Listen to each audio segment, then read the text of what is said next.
Para garantizar el correcto funcionamiento de los equipos de aire acondicionado, su seguridad y las prestaciones energéticas, es esencial la organización de un buen servicio de mantenimiento preventivo. En la organización de las operaciones de mantenimiento se incluye la elaboración de un programa claro y preciso que el técnico frigorista tiene que ejecutar en la instalación. Para ejecutar este programa de actuación, que contempla las particularidades de cada equipo, es necesario que se cumplan las dos condiciones siguientes. Primera, el técnico frigorista debe estar preparado para realizar este programa, es decir, debe poseer la formación adecuada y además actualizar constantemente sus conocimientos en función de la evolución tecnológica. Segunda, debe disponer de los medios necesarios para llevar a cabo las operaciones especificadas en el programa. Entre estos medios están las herramientas necesarias, los aparatos de medición,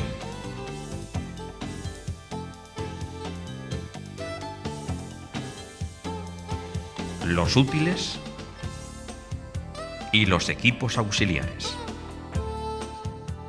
A pesar de que en las instalaciones de climatización existe una gran variedad de equipos frigoríficos, las operaciones de mantenimiento preventivo en los equipos centralizados son muy similares y podrían ser estandarizados, aunque hay que tener en cuenta las particularidades de cada uno. Se compone de 4 elementos principales, unidos entre sí por medio de líneas frigoríficas. Estos 4 elementos son los siguientes: el compresor, el condensador, la válvula de expansión y el evaporador. Estos mismos elementos también se pueden ver representados en el diagrama de Molière-presión-entalpia. El técnico debe tener en cuenta estas dos figuras para comprender mejor el funcionamiento del equipo y actuar de la forma correcta para realizar el ajuste. En el ciclo frigorífico tenemos los 4 procesos distintos siguientes. Primero, compresión. El compresor comprime el gas elevando su presión desde la presión de baja, presión de evaporación, hasta la presión de alta. La temperatura del gas también aumenta. Segundo, condensación. En el condensador, el refrigerante se enfría, se condensa y se subenfría. Tercero, válvula de expansión. El gas refrigerante se expande, bajando su presión desde la alta presión a la baja presión, y cambiando su estado, una parte del líquido se transforma en vapor. Cuarto, evaporador. El refrigerante se evapora absorbiendo el calor del medio a enfriar.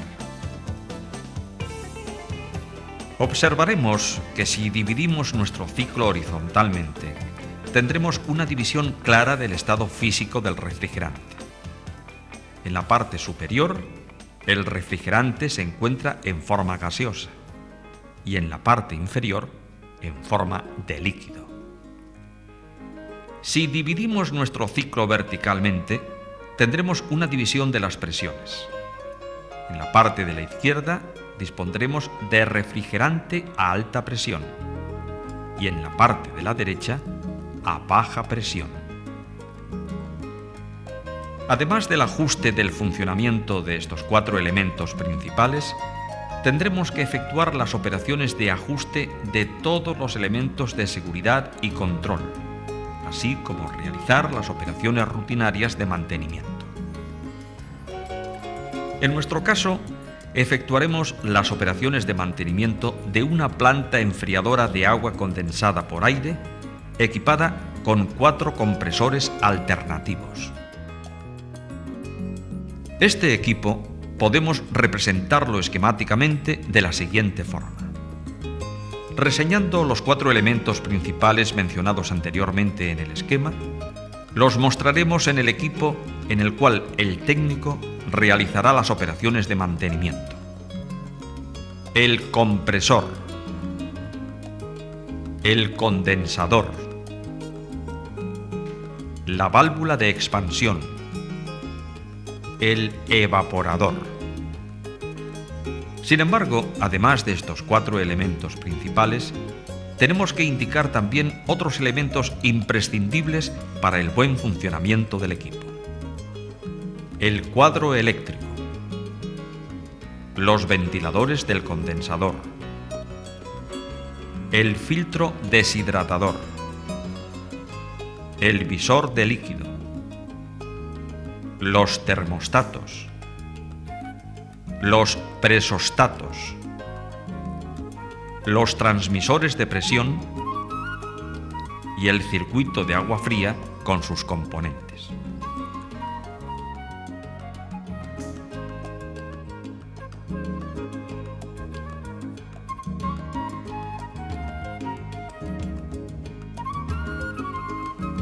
El cuadro eléctrico incluye los elementos de regulación y control, así como la protección eléctrica.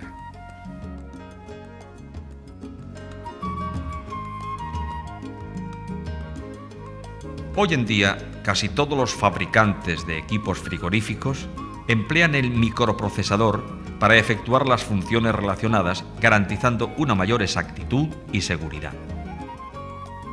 Los ventiladores del condensador actúan en secuencia para mantener la condensación a la presión requerida.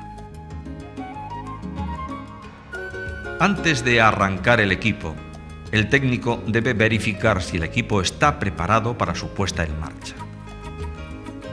Estas operaciones incluyen lo siguiente. El técnico debe realizar una inspección visual, comprobando que el equipo no muestra anomalía alguna. En este momento, debe prestar atención para detectar posibles manchas de aceite en el suelo, lo que indicaría posibles fugas de refrigerante.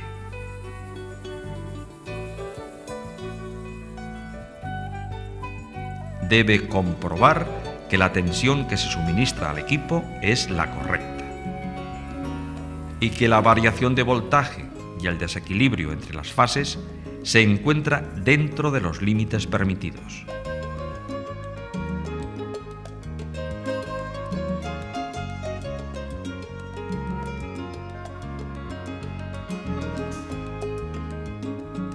También el técnico debe revisar el estado general de los relés y de los contactores, prestando especial atención a los contactos.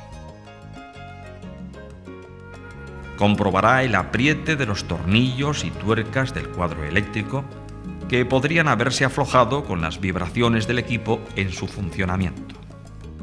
El técnico debe verificar manualmente que los ventiladores de los condensadores giran libremente y que los soportes de los ventiladores estén bien fijados.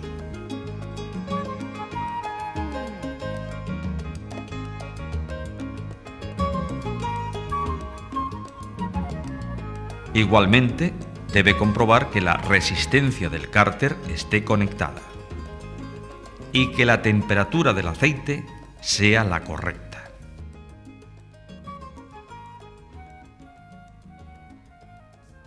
Al mismo tiempo, comprobar el nivel de aceite por el visor del cárter. También el técnico debe comprobar la ausencia de humedad en el circuito frigorífico. Esta comprobación se hace a través del visor de líquido.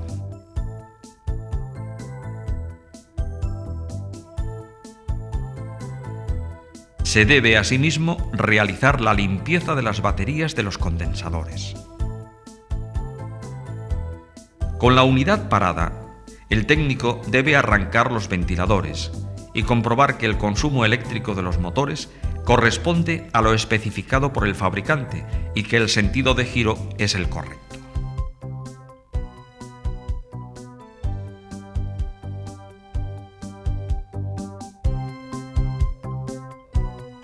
Igualmente, se debe verificar el llenado de agua de la instalación. También se debe comprobar el funcionamiento de las bombas de agua fría, observando el sentido de giro. Igualmente se comprobarán el consumo de los motores.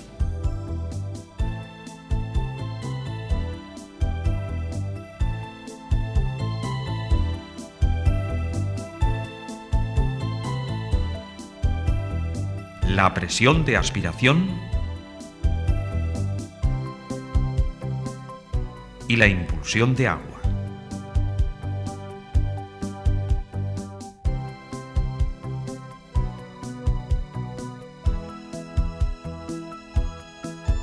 De la misma manera, el técnico debe verificar el funcionamiento del interruptor del flujo de agua fría y ajustarlo al valor correspondiente del caudal mínimo de agua.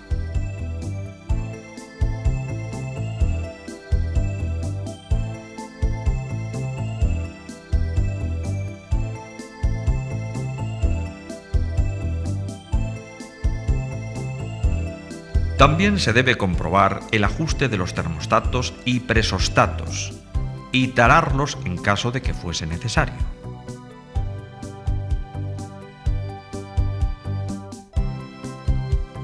La ausencia de fugas de refrigerante se comprueba con el detector electrónico de fugas.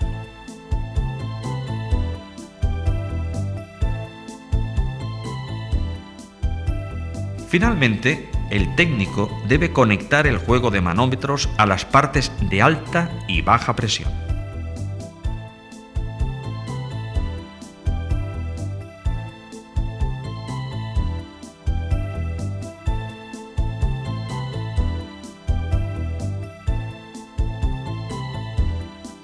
Una vez realizadas todas estas operaciones y asegurándose de que los resultados de las pruebas son positivos, se procederá al momento más importante de la puesta en marcha, al arranque del equipo.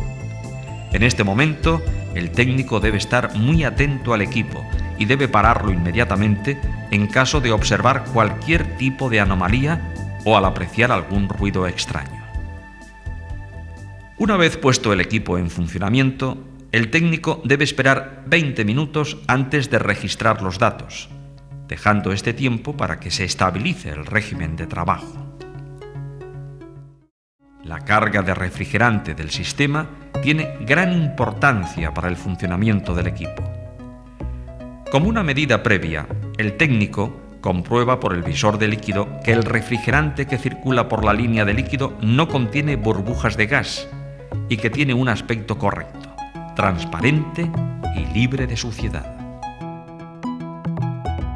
La presencia de burbujas le indicaría que probablemente existe una falta de refrigerante en el equipo. Superada esta prueba, el técnico comprobará las presiones de evaporación y de condensación del circuito frigorífico con los manómetros previamente instalados. Al mismo tiempo, medirá la temperatura del aire a la salida del condensador y la temperatura de salida del agua fría del evaporador. El técnico encontrará los valores de las temperaturas que correspondan a las presiones medidas por medio de una regla de frigorista o tablas de propiedades termodinámicas del refrigerante.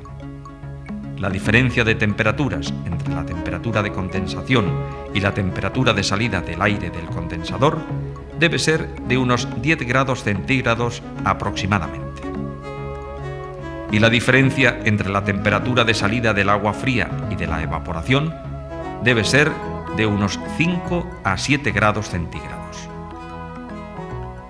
Esta medición ayudaría a comprobar de forma orientativa que la carga de refrigerante está dentro de los límites normales. Para comprobarlo exactamente, es necesario medir los valores de subenfriamiento y de recalentamiento. El subenfriamiento del líquido es la diferencia de la temperatura de condensación y la temperatura del líquido a la salida del condensador.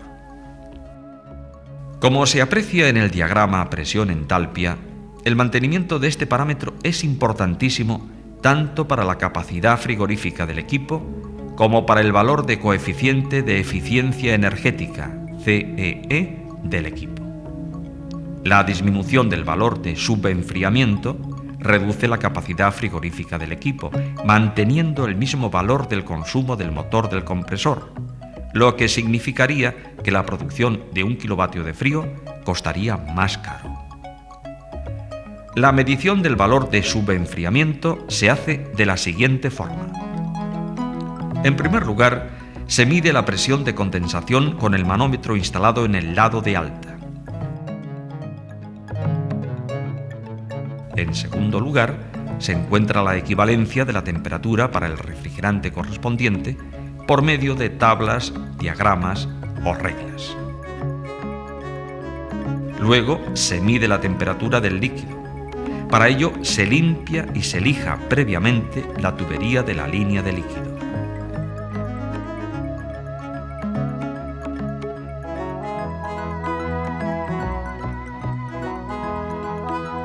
La medición se efectúa por medio de un termómetro electrónico con sonda de contacto.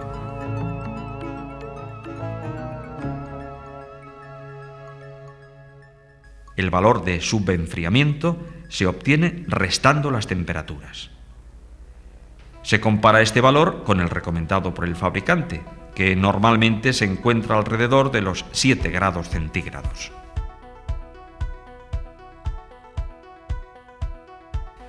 El recalentamiento del gas de aspiración es la diferencia entre la temperatura del refrigerante a la salida del evaporador y la temperatura de evaporación. El valor de recalentamiento es importantísimo para el funcionamiento y la seguridad del equipo. En caso de que este valor sea bajo, las gotas de refrigerante líquido pueden llegar al cárter del compresor y al cilindro. Al ser el líquido incomprensible, cuando el pistón llegue a su punto muerto superior, no habrá espacio suficiente y se produce el golpe brusco llamado golpe de líquido, que puede ocasionar la rotura de algún componente del compresor. En caso de que el valor de recalentamiento sea alto, existen otros inconvenientes. En efecto, la refrigeración del motor de un compresor semihermético se efectúa por medio del propio refrigerante. Si éste llegase al compresor muy recalentado, el calor que disipa el motor no se eliminaría totalmente, lo cual podría perjudicarlo y acelerar su desgaste. Otro inconveniente sería que el gas que aspira el compresor sea más caliente de lo normal.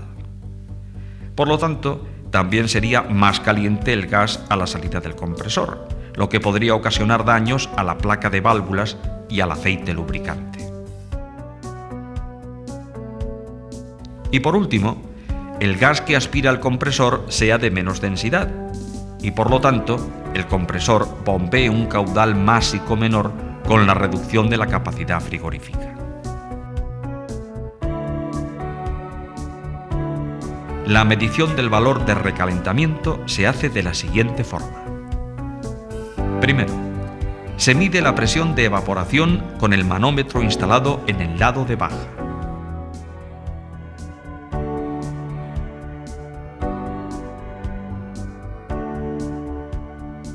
Segundo, se encuentra el valor de la temperatura de saturación que corresponde a la presión medida.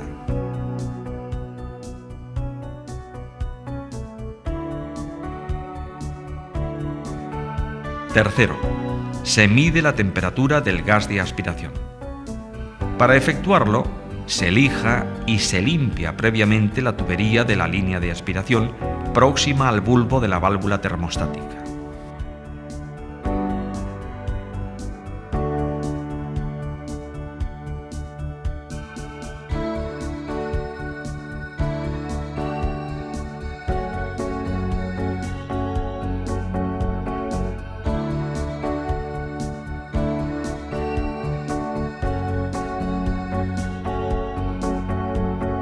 Cuarto, se calcula el valor de recalentamiento restando las temperaturas de saturación y del gas de aspiración. Y quinto, se compara este valor con el valor recomendado por el fabricante. En el caso de que este valor no corresponda al establecido, el técnico debe regular el valor de recalentamiento manipulando la válvula de expansión termostática.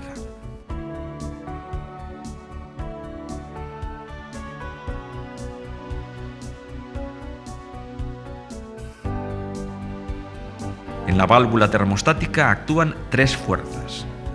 Una, la del refrigerante contenido en el bulbo. 2, la de evaporación. Y 3, la del muelle.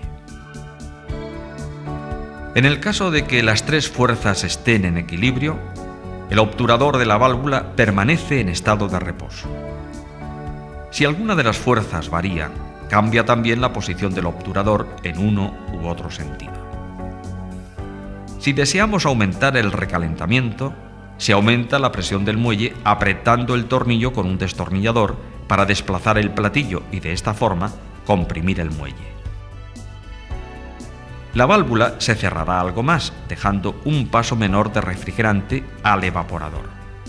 La evaporación se termina antes y el resto del evaporador producirá un recalentamiento mayor del refrigerante gaseoso. En el caso de que se desee disminuir el valor de recalentamiento, se actúa aflojando el tornillo, con lo que se afloja el muelle y se proporciona un paso mayor de refrigerante al evaporador. Después de cada manipulación de la válvula de expansión, el técnico debe dejar pasar el tiempo suficiente de unos 15 minutos para que se estabilice el régimen y comprobar el valor de recalentamiento. En el caso de que éste no coincida con lo requerido, debe volverse a repetir el mismo procedimiento en uno u otro sentido. Normalmente, 3 actuaciones son suficientes para ajustar el valor de recalentamiento. La magnitud de este valor lo proporciona el fabricante dependiendo del tipo de equipo y del refrigerante empleado.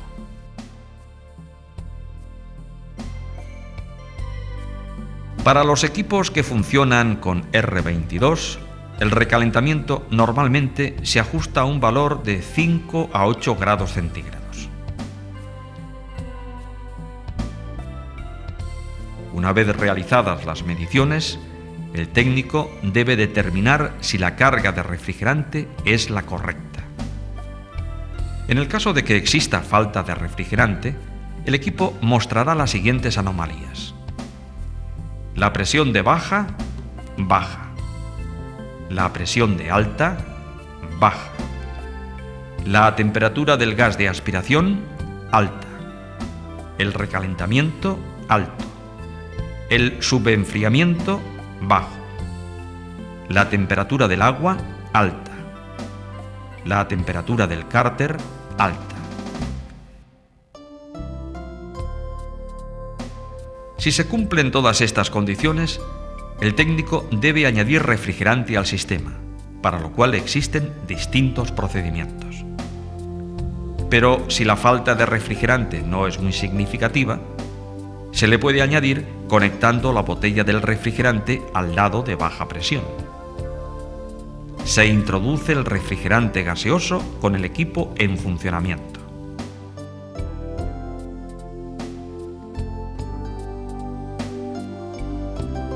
El técnico observará lo siguiente: la presión de alta, alta; la presión de baja, alta; el subenfriamiento, alto; la temperatura del agua, alta; el consumo del compresor, alto. Después de ajustar la carga de refrigerante y regular los parámetros, el técnico debe comprobar que el consumo del motor del compresor corresponde al del señalado en la placa.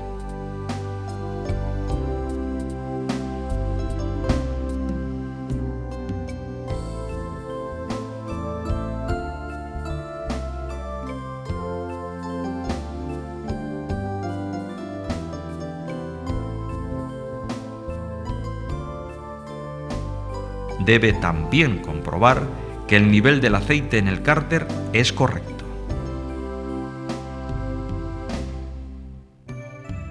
Debe medir la temperatura del cárter del compresor, que tiene que ser unos 20 a 30 grados centígrados por encima de la temperatura ambiente. Debe igualmente verificar que la presión diferencial del aceite es suficiente para garantizar una buena lubricación del compresor. También se comprueba que el filtro deshidratador se encuentra en buen estado, midiendo las temperaturas del refrigerante a la entrada y a la salida del filtro.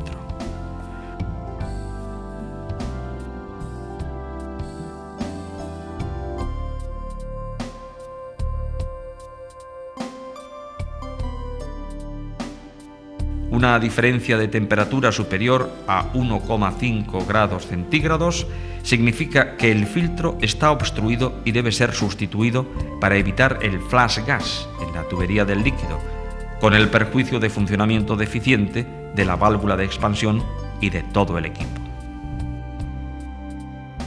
Finalmente, el técnico hará otra comprobación de la estanqueidad del equipo en funcionamiento con un detector electrónico de fugas.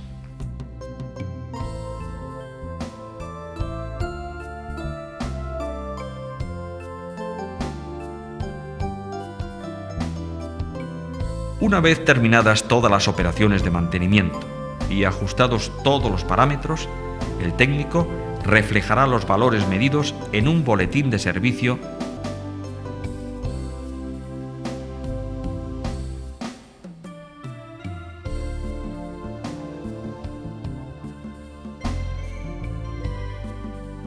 Las operaciones descritas en este vídeo se repiten en cada ocasión que el técnico realice las operaciones de mantenimiento, sin tener en cuenta si el equipo funcionaba correctamente o no antes de proceder a ejecutar el programa de mantenimiento.